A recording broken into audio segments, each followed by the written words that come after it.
Halo teman-teman, kembali lagi di channel Otomotif TV dan kali ini akan spesial karena akan mereview sebuah moge. Wih, gila.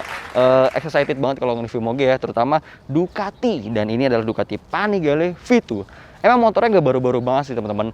Jadi udah banyak yang review lah sebelumnya ya, karena ini udah sekitar 6 bulan atau setahun yang lalu udah launching lah. Cuma baru kali ini Otomotif TV dapat motor ini untuk di review test ride. Ntar kalian saksikan dan semoga menghibur. Tonton sampai habis.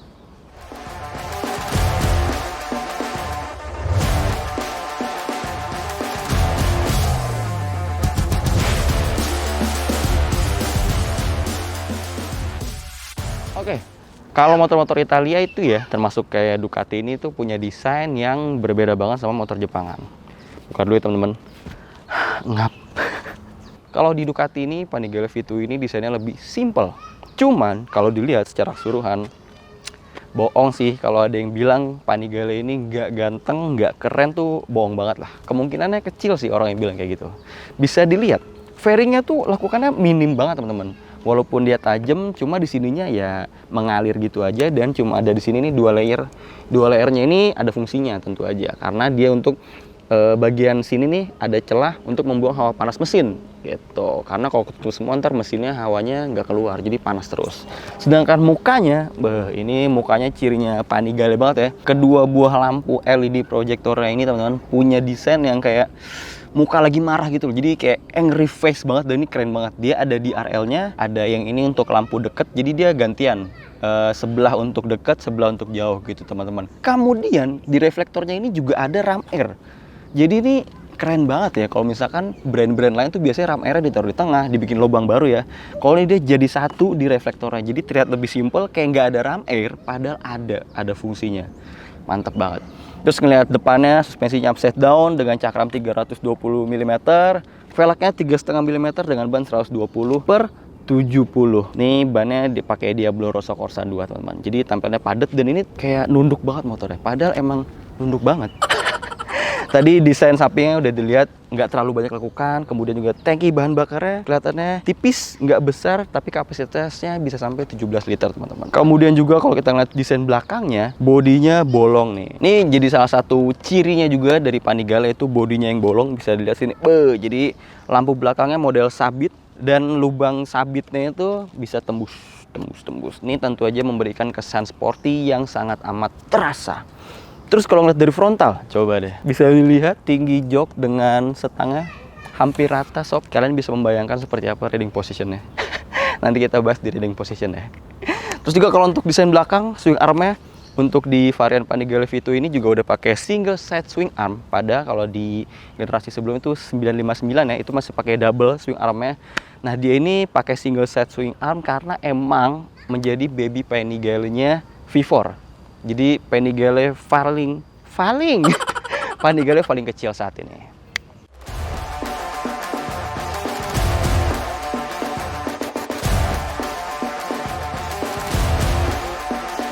Untuk bicara fitur, selain dia udah dilengkapi lampu yang full LED di semua lampunya, tentu aja fitur-fitur elektroniknya juga udah canggih banget teman-teman.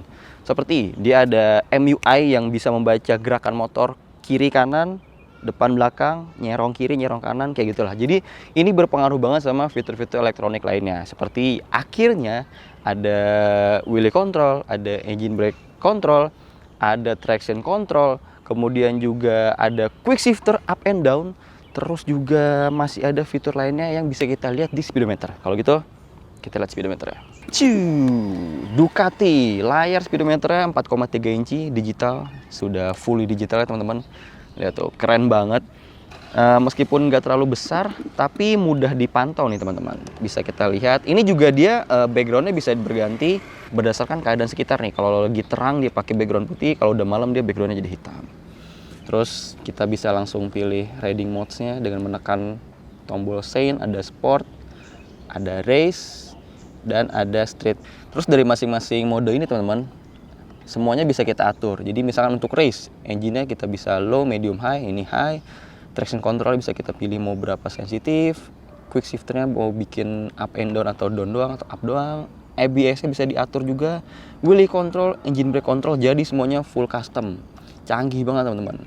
Selebihnya ada informasi, ada total, odometer, ada trip 1, ada konsumsi bahan bakar rata-rata, ada kecepatan rata-rata, ada trip time, temperatur udara, trip 2, konsumsi bahan bakar real time, setting menu, dan balik lagi ke total odometer. Canggih banget ya. Kemudian mundur sedikit. Oke, di area stangnya di sini cukup simpel ya. Ini udah throttle by wire tentunya. Kemudian master rem Brembo radial. Ini cukup standar sih teman-teman. Ada engine cut off, terus ada starter ke bawah. Ini untuk DRL atau lampu utamanya mau auto atau kita nyalain sendiri. Ini hazard. Dan ini ada steering damper dari sah. Sah. Jadi ini steering damper sah, cuma nggak ada setelannya dan belum elektronik. Begitu juga sebelah kiri. Udah pakai kopling yang hidraulik juga. Begitu juga dari Brembo teman-teman. Dan ini untuk mengatur menu tadi speedometer. Ini untuk sen dan untuk riding modes. Untuk high beam, low beam. Ini untuk pass beam. Tinggi jok dengan stangnya hampir rata teman-teman. Dan joknya sendiri tingginya 840 mm. Saya dengan tinggi 170 cm saat menaiki Panigale V2 ini ternyata jinjit. Meskipun joknya bagian depannya udah tirus nih, udah kecil. Cuma emang karena lumayan tinggi ya. Dan makin ke belakang nih makin tinggi nih. Cuma joknya enak sih, tebal dan kulit joknya ini apa ya? Terkesan premium gitu loh, mahal kayak mirip-mirip kayak Blue Drew, cuma semi sih kayaknya sih. Cuma oke lah. Terus juga, oh iya, motor ini sebenarnya nggak sepenuhnya standar teman-teman. Jadi udah ada beberapa part yang diganti, seperti spionnya dihilangin, diganti pakai mirror blanking. Footstepnya juga udah diganti pakai aksesoris OEM dari Ducati. Jadi riding positionnya udah agak berubah nih kakinya. Terus kalau meraih setangnya bagaimana? Nah, posisi badan auto rebahan teman-teman. Ini bener-bener rebahnya parah sih. Stangnya under yoke, rendah sekali. Jadi kalau sampai ada yang bilang riding position Panigale V2 ini nyaman sih, fix bohong. Kecuali lengannya 2 meter. Segini nih lengannya nih, baru nyaman ya. Cuma ini asli untuk harian tuh nggak banget teman-teman. Ditambah posisi kakinya lihat nih, karena footstepnya udah berubah juga, jadi bener-bener di belakang lebih tinggi dan lebih mundur, nangkring. Posisi ini untuk harian sebenarnya kurang nyaman, bukan kurang lagi, emang nggak nyaman. Tapi untuk kebutuhan sirkuit, wah enak banget teman-teman. Kita juga ngetes motornya di sirkuit Sentul ya, Bogor. Nanti akan kami ceritakan impresinya. Kemudian kalau bicara riding position, yang bikin enak lagi adalah tangkinya yang ramping di paha. Jadi bener-bener nggak bikin paha membuka lebar ya. Paha tuh bisa ngepit dengan sempit, dengan apa sih? Dengan kecil, nggak terlalu lebar lah intinya ya, nggak terlalu lebar. Kemudian juga ini memberikan feeling kalau motornya kerasa kecil, ramping, jadi kayak nggak naik moge gitu teman-teman. Tangkinya ramping, fairingnya ramping, ditambah bobot isinya cuma 200 kg. Bahkan bobot kosongnya, dry weightnya itu cuma 170-an kilogram lah, 175 atau 176 kg lah. Itu ringan banget teman-teman. Untuk sebuah motor 1000 cc 955 sih tepatnya, 2 silinder. Ini juga berkat rangkanya monocoque dan ada airbox. Airboxnya itu di dalam rangka teman-teman. Jadi angin yang tadi masuk dari ram air itu masuk ke dalam rangka, habis itu baru ke box filter udara. Terus rangkanya itu cuma sampai sini. Nah, suspensinya, monoshocknya bertumpunya di mesin. Swing armnya bertumpunya di mesin. Jadi rangka belakang itu cuma sampai sini, habis itu ke sini doang nih, ke belakang kecil buat jok pengendara, habis itu habis. Makanya ini ringan banget motornya, itu lumayan mereduksi bobotnya banget lah. Ini jadi poin-poin penting ketika dipakai harian. Ringan, motornya terasa kecil, suspensinya adjustable, meskipun suspensinya terkesan basic ya, karena yang belakang nih pakai SACS itu sah. Yang depan pakai Showa big piston tapi belum separate function fork. Meskipun udah adjustable sih, compression, tension, preload ada semua. Ya cukup lah meskipun belum elektronik ya. Ducati Panigale V2 dilengkapi mesin yang basicnya sama seperti Panigale 959 teman-teman. Cuman Ducati sudah menyempurnakannya lagi. Jadi ada beberapa sedikit parts yang beda. Terutama kapasitas mesinnya beda, turun jadi 955 cc. Tapi Ducati mengklaim kalau tenaganya ini naik sampai 5 horsepower. Ini karena adanya flow injectors yang lebih deras, kemudian intake juga yang lebih besar disempurnakan, juga knalpot barunya itu punya desain lekuk leher yang baru lagi. Itu berarti motor ini klaimnya punya tenaga maksimal 155 daya kuda dengan torsi 104 Nm. Itu kalau standar. Sedangkan unit yang kami coba sudah ganti Akrapovic full system titanium ya. Baik dari leher knalpot, silencernya, juga dilengkapi end cap yang karbon. Tentu aja powernya harusnya lebih tinggi nih, cuma nggak tahu jadinya berapa ya. Kemudian karakter mesin ini 2 silindernya ternyata bisa dipakai jalan santai-santai. Ada 3 riding modes yang bisa diatur sesuka hati kita. Jadi mulai ada street, ada sport, kemudian ada race. Dan itu fully customized. Jadi bisa kita atur respon engine, bisa kita atur traction control, wheelie control, engine brake, yang seperti yang tadi di simulator itu bisa diatur semua. Nah, untuk jalan-jalan santai tuh pakai street udah cocok banget teman-teman, karena dia 2 silinder tapi nggak terlalu menghentak gitu, halus, dan respon gasnya juga nggak terlalu sensitif ya. Makanya kalau di jalan raya yang kurang rata kan suka tangannya nggak bisa diem, itu masih enak sih motornya. Terus kalau mau ngerasain tenaganya yang lebih kerasa, bisa pakai mode yang sport itu teman-teman. Di tengah-tengahnya ini respon tenaganya lebih baik. Dan traction controlnya bisa dibikin sedikit slide, wheelie controlnya bisa di-reduce, jadi ban depannya bisa sedikit ngambang. Woi, cocok untuk yang suka speeding. Dan terakhir, ada lagi race. Nah ini paling powerful lah istilahnya.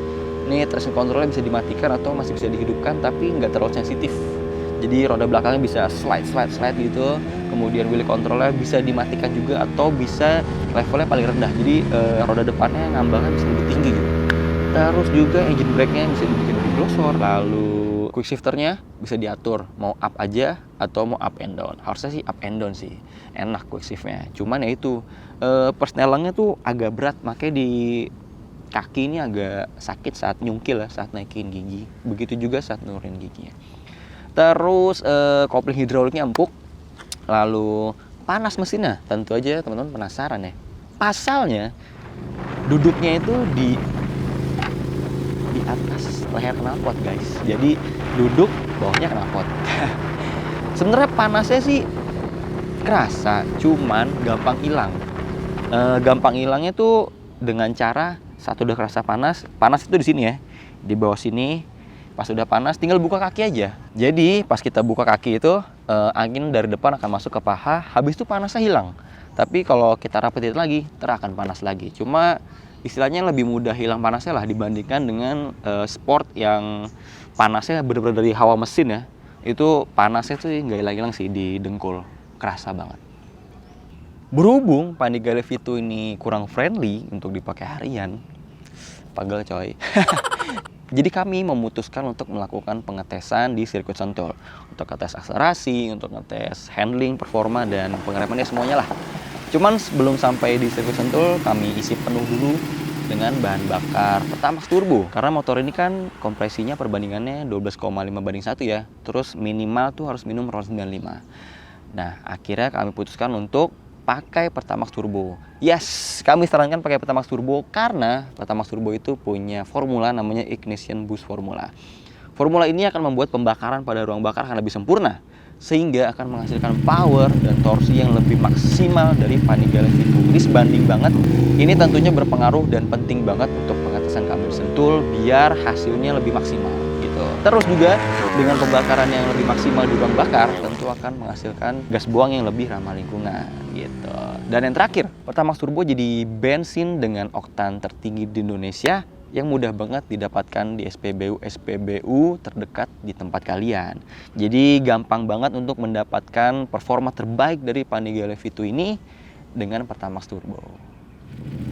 Impresi mesin Super Quattro L Twin Cylinder 955 cc-nya ternyata kerasa cukup galak di putaran bawah hingga tengah teman-teman. Karena sesuai banget dengan karakter mesin 2 silinder ya, yang gede di torsinya. Cuma ternyata putaran atasnya terasa biasa aja nih, padahal tenaganya lumayan 155 dk di 10.750 rpm.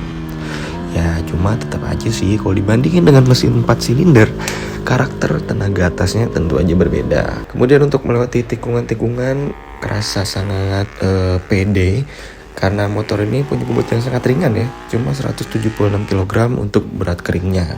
Udah gitu, untuk masuk ke tikungan dibekali dengan pengereman Brembo yang punya total 8 pistol di depan dengan cakram 320 mm semi floating. Tentu aja pakem banget dan gak butuh effort lebih ketika ingin masuk di tikungan.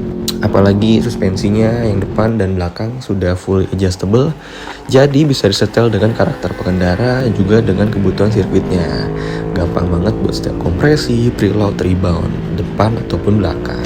Efek positif dari jok dan stangnya yang datar atau terlihat tingginya setara untuk kebutuhan sirkuit tentu aja bikin pengendara lebih aerodinamis. Jadi helmnya langsung ngumpet di balik windshield dan badan pengendara pun sebanding lurus ya. Jadi nggak ada punuk atau nggak nonjol gitu istilahnya. Jadi aerodinamis banget, ditambah dengan tangki bensin yang punya kapasitas 17 liter ini ramping teman-teman.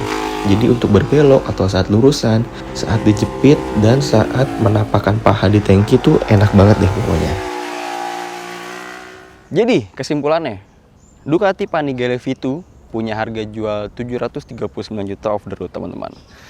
Dengan harga segitu, kalian akan mendapatkan sebuah prestis yang beda banget ya.